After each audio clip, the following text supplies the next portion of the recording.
Les conséquences de pas de limite.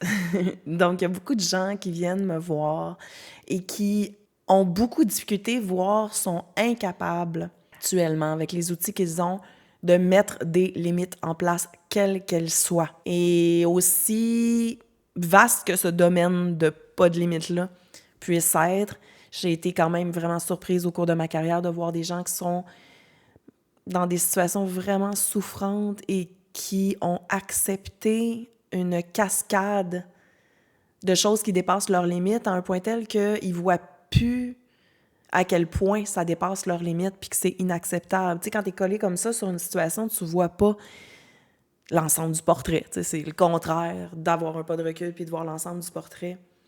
Mais moi qui les vois pour une première fois puis qui entends ça, je suis parfois surprise de voir à quel point une personne peut ne pas mettre de limite, avoir la difficulté à s'affirmer, à dire non. Et à quel point certaines personnes sont conscientes de ça et viennent en opportuniste profiter de ça et en tirer parti. Ce qui est très triste et très frustrant aussi d'un point de vue humain quand on est psychologue puis qu'on veut le bien-être des êtres humains puis qu'on voit qu'une personne se fait abuser comme ça. C'est très frustrant. Par contre, ce n'est pas aux autres, une fois que tu es rendu adulte, à répondre à tes besoins de limites. C'est toi qui as la charge de répondre à tes besoins de limites. Ça veut dire connaître toi-même tes limites, les nommer, les affirmer, les mettre en place, les renommer, les resserrer et prendre d'autres mesures dans l'éventualité où une personne ne les écouterait pas. Parce que finalement, les gens peuvent t'entendre sur tes limites et choisir de les dépasser et de s'en foutre et de faire quand même. Donc, même en mettant tes limites, tu peux t'attendre puis avoir le goût puis être déçu si la personne ne le fait pas, que l'autre personne écoute et respecte tes limites, mais tu n'as pas de contrôle à savoir si elle le fait, la personne, et elle n'est pas obligée de le faire. Par contre, tu n'es pas obligé de rester en relation ou en interaction avec cette personne-là quand, tu sais, je vais toujours te dire, une personne n'a pas et ne peut pas répondre à tes besoins affectifs, mais une interaction avec une personne, une situation, etc., peut fortement t'aider ou te nuire à répondre à ton propre besoin.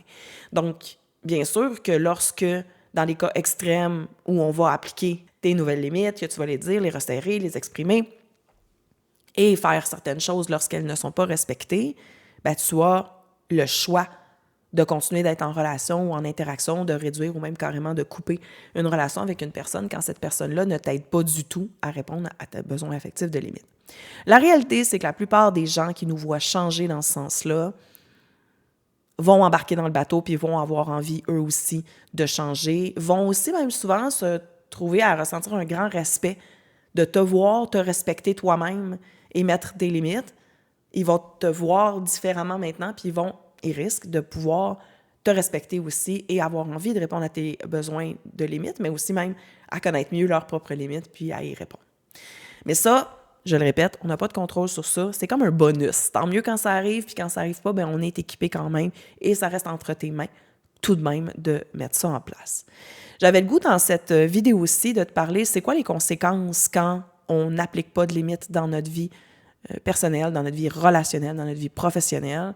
Et les dernières études vont parler quand même de beaucoup de différentes conséquences. On va parler de 5 grandes conséquences qui sont les suivantes. Ça peut nous amener beaucoup de stress et même nous amener à vivre un burn-out. Donc, sans limite claire, tu peux te retrouver submergé par les demandes des autres personnes, entre autres dans ton milieu de travail, mais aussi dans ta vie personnelle et te retrouver à faire tout ce qui est attendu de toi qui est beaucoup trop. Donc, quand tu dis jamais non, tu risques tout simplement de surcharger tes limites, toutes tes limites mentales, physiques, émotionnelles et temporelles. Et donc, quand on donne tout à tout le monde, hein, là, tu tombes vraiment dans ta sauveuse là, quand tu n'as pas de limite, ou peut-être ta soumise, mais bon, il n'y a plus de place pour répondre à tes propres besoins. Qu'est-ce qui arrive quand tes besoins affectifs, qui se manifestent par des symptômes physiques et des émotions souffrantes, ne sont pas répondus à répétition, et ça build up, ça s'accumule, ben on se retrouve en état de stress, d'anxiété généralisée ou spécifique, mais très, très souffrante, et parfois en dépression ou en burn-out. La deuxième conséquence principale qu'on peut vivre lorsqu'on n'a pas de limite, c'est un sentiment de frustration, de colère, d'injustice, de ressentiment qui s'accumule. Donc, le fait de ne pas poser des limites peut t'amener vraiment à un sentiment de frustration et d'injustice parce que Peut-être que ça plaît à ta sauveuse puis à ton critique de faire comme « Oh, au diable, qu'est-ce que moi je veux, qu'est-ce que j'aime plus, mes préférences, mes valeurs, puis je vais tout donner à l'autre personne comme ça, X, Y, Z. » Ben d'abord, le « comme ça, X, Y, Z », la plupart du temps, il se produit pas. Comme ça, elle va m'aimer plus, elle m'abandonnera pas, elle va me respecter plus, elle me punira pas. Ça fonctionne même pas comme stratégie. Mais c'est que quand toutes tes ressources internes et externes, parfois, sont mobilisées à répondre à ceux de l'autre, comme on a dit dans le point précédent, ben, tes besoins à toi, eux, ne sont pas répondus. Donc, qu'est-ce qui arrive? Ben, ton enfant en colère et peut-être ta bully se présente. Quand on a un mode sauveuse et soumise très fort, on accumule, on capitule, on ravale, on tolère, on encaisse, on patiente, puis on est, pouf! La bully apparaît. Ben, ça fait ça de ne pas avoir de limites et laisser tout le monde prendre ce qu'il veut de toi et t'exiger X, Y, Z et jamais prendre de temps et de tes autres ressources pour tes propres besoins. Un troisième point important, c'est qu'il y a une certaine perte d'identité. Et ça, on en a parlé un peu dans la vidéo qui portait sur la fusion, dans cette quête-ci, c'est que si j'ai pas de limite, hein, on peut l'imaginer là, dans un sens un peu de symbolique ou philosophique. Il y avait un collègue psychologue à moi qui fait un exercice en mélangeant les couleurs. Hein, j'ai le bleu qui est tout moi, le jaune qui est tout moi. Si on les mélange ensemble, on le voit plus, là, le bleu puis le jaune dans le vert. Il ne reste que le vert. On ne peut plus les séparer. Donc, il y a un sentiment de perte d'identité propre et distincte.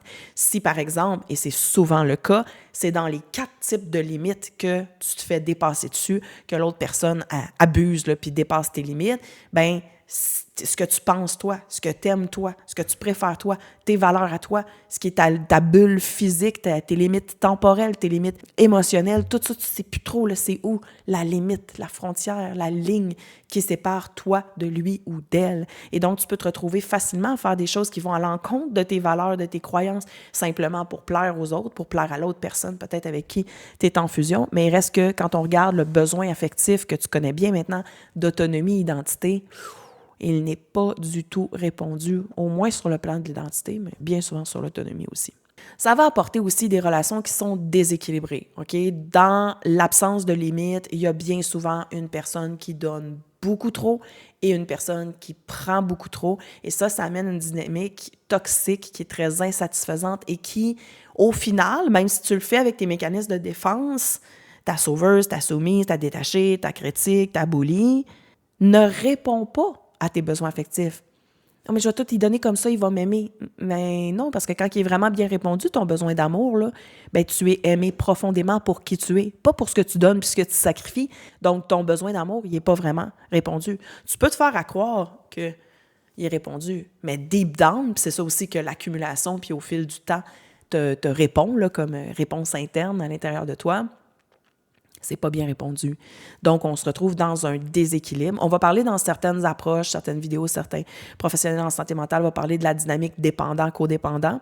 Et le codépendant va tout donner, mais dans le fond, on dit codépendant parce que lui ou elle aussi est dépendante dans cette dynamique-là de la satisfaction, de l'amour, de l'approbation, de garder la personne et de ce que... Et parfois aussi le sentiment d'être bonne, d'être forte, d'être, tu sais, ce que donner puis sacrifier peut t'amener superficiellement, artificiellement, comme bénéfice, ben toi aussi t'en dépends. Là. Fait que les deux personnes, vous êtes autant responsables l'une que l'autre, mais la seule qui puisse mettre des limites et commencer à changer cette dynamique-là dans ta propre vie, c'est toi. Dans la propre vie de l'autre personne, c'est lui ou elle, puis dans votre dynamique, ben c'est les deux ensemble.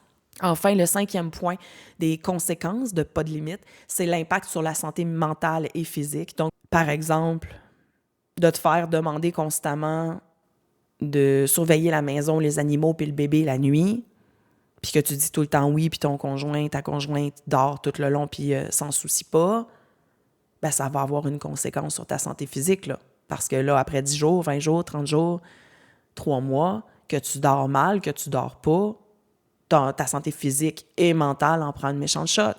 Même chose avec mon conjoint ne travaille pas, c'est moi qui dois travailler 90 heures semaine pour payer la maison de fou qu'on s'est achetée.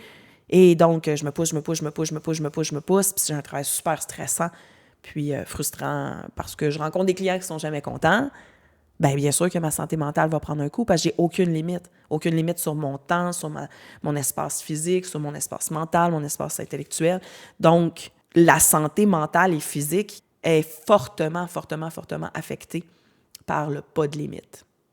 Et ça, j'aime, puis j'aimerais de tout cœur que tu puisses voir à l'intérieur de toi l'enfant vulnérable dont on a parlé des tonnes de fois depuis le début du programme, ce petit coco, cette petite cocotte-là de 4-5 ans qui subit tout ça, que ton critique, puis ta sauveuse, puis ta soumise font subir à cette partie-là de toi.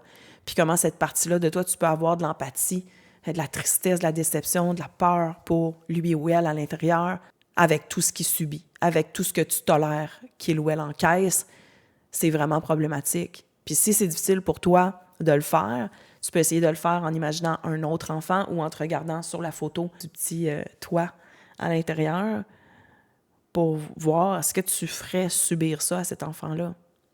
Tu peux aussi, si tu as des enfants, j'adore cette image-là, imaginer que ton enfant subirait tout ça. Est-ce que tu tolérerais ça? Est-ce que si ton enfant devient adulte puis qu'il devient cette personne super exigeante envers lui-même et qui tolère tout ça de la part de son conjoint dans une dynamique toxique ou malsaine, tu vas être heureux ou heureuse pour lui? Jamais de la vie. Fait que ça fait une Moses de bonnes raisons pour prendre en charge cette mise en place de limites-là, d'affirmation, de dire non, puis de dire, ben, mon enfant, peu importe l'âge qu'il a, il va m'observer en train de faire ça et je vais être en train de prendre soin de moi. Parce que, dans le fond, si tu as un enfant, tu sais très bien que ce que tu veux, c'est qu'il passe sa vie à prendre soin de lui-même. Toi, tu te rappelles du petit coco que c'était quand il avait 3 ans ou quand elle avait 3 ans, puis tu veux pas que personne y fasse du mal, y compris elle-même plus tard. Tu veux pas qu'elle ne se traite, tu veux absolument pas qu'elle se traite comme ça plus tard, ta personne préférée. Fait que c'est un peu cette posture-là que je te propose d'adopter pour ton enfant intérieur. Puis, ben, si tu as de la difficulté à le faire pour toi-même ou à ressentir de l'empathie pour cette personne-là, ben, dis-toi qu'il y a d'autres gens qui te regardent puis qui peuvent prendre une grande influence positive de devoir faire un changement de vie comme celui-là. Donc, on a pu voir dans cette vidéo-ci que l'absence de limite peut avoir beaucoup de conséquences négatives sur ta vie. Puis, plus tu vas être conscient de ces conséquences-là, plus tu vas voir et intégrer vraiment profondément à l'intérieur de comment c'est important de connaître tes limites, de les poser, de les nommer, de les protéger et de les resserrer lorsque nécessaire pour prendre soin de tes besoins affectifs, prendre soin de ton petit cocotte intérieur.